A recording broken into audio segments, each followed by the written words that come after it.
मोहन माझे जो मुख्यमंत्री ओडिशार କରିଛି କିଏ? हाँ गोटे बैठक बारंबार जाए मिस्टर दास मधुसूदन दास तांको नारे करा है। जदि हम बरपुत्र मान जाना ना ताकू सम्मानित करवा ना केवल जनकर नार जदि सबू नाम गुड़िक आम स्कीम गुड़िक जोड़ीदेवा ताहले वास्तव में आम ओडिशार अस्मिता को सही आम संकट में पकई दौरान यह तार गोटे नमूना सदृश। आज देखु से 1957 महान विप्लवी शहीद माधव सिंह ये माधव सिंह बरगढ़ जिला अंतर्गत घेस जमीदारी आदिवासी बिंझाल जमीदार माधव सिंह थिले ये जड़े आम ओडिशार अस्मिता। इंग्रेज मान विरुद्ध से लड़े करथिले एवं संघर्ष करथिले। संघर्षर गोटे स्वतंत्रता थिला।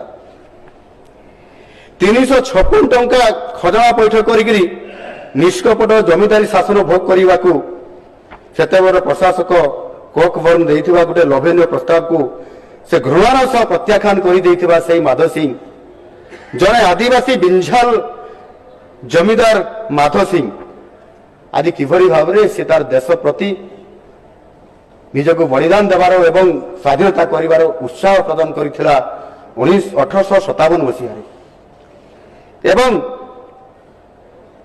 अधुना जो छत्तीसगढ़ अंतर्गत सोना खान स्वाधीन चेता जमीदार और जड़े थिले वीर नारायण सिंह से थिले माधव जुआई थिले सी एवं माधव द्वितीय पुत्र कुंजलंकर समुदी मध्य से थिले। इंग्रेज प्रशासन द्वारा तांको फांसी दिया जावा घटना माधव को अधिक क्रोधित कर देइथिला एवं से माधव सिंह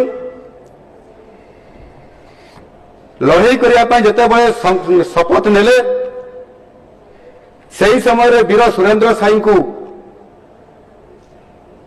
से समर्थन करते 1957 मसीह हजारीबाग जेल मुक्त हो सुरेंद्र साई संबलपुर प्रत्यावर्तन माधव सिंह तांकर पुत्र हटे कुंजल बैरी प्रमुख को अत्यधिक उत्साहित कर संबलपुर विद्रोह निमंते प्रस्तुत करा रणनीतिर मुख्य अंशीदार थिले घेस जमींदार एवं तांकर परिवार वर्ग।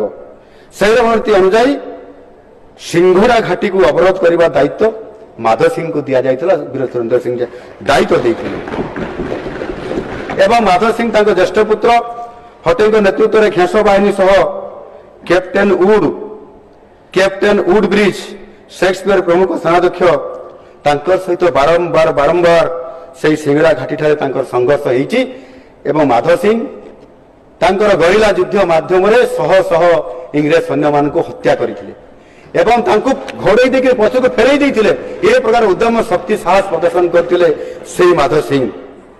1958 मसीह एक असतर्क मुहूर्त घेस आक्रमण करी कैप्टेन फॉरेस्टर से सेतेबेले वृद्ध हो जाइथिले जमीदार माधव सिंह तांको एक षड्यंत्र माध्यम गिरफ करा जाइथिला एवं घेस ग्राम में अग्नि संयोग कर भस्मीभूत कर देइथिले। सही वर्ष डिसेम्बर 31 तारीख दिन तांको फांसी खुंटरे झुलाई दिया जाइथिला माधव सिंह को। माधव को परे तांको तीन पुत्र नाती गोविंद तथा विश्वस्त सहयोगी माने सुरेंद्र साई और अन्य विप्लवी सहित तापर से लुचि छपिक दीर्घ कर जाए खरियार अंचल नुआ नुआ घाटी मान स्थापन कर विद्रोही को अधिक उत्साहित कर संघर्ष जारी रखी। परवर्ती पर्याय आपंकर हटें को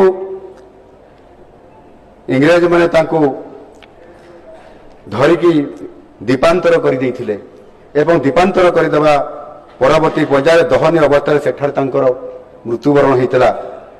कुंजरी को फांसी दिया जाइथिला जे कि माधव सिंह द्वितीय पुत्र एवं तृतीय पुत्र बैरी को आजीवन कारावास दिगला एवं तांको बसंत रोग जितेबाला होगला तांको चिकित्सा करागला नहीं छटपट होकर जीवन शेष चली जाइथिला। एवं चतुर्थ भाई ऐरी को बहु वर्ष धरी आगु एक निबुज सुरंग भितर लंका मरीच धुआं प्रवेश करा इंग्रेज मैंने हत्या करथिले।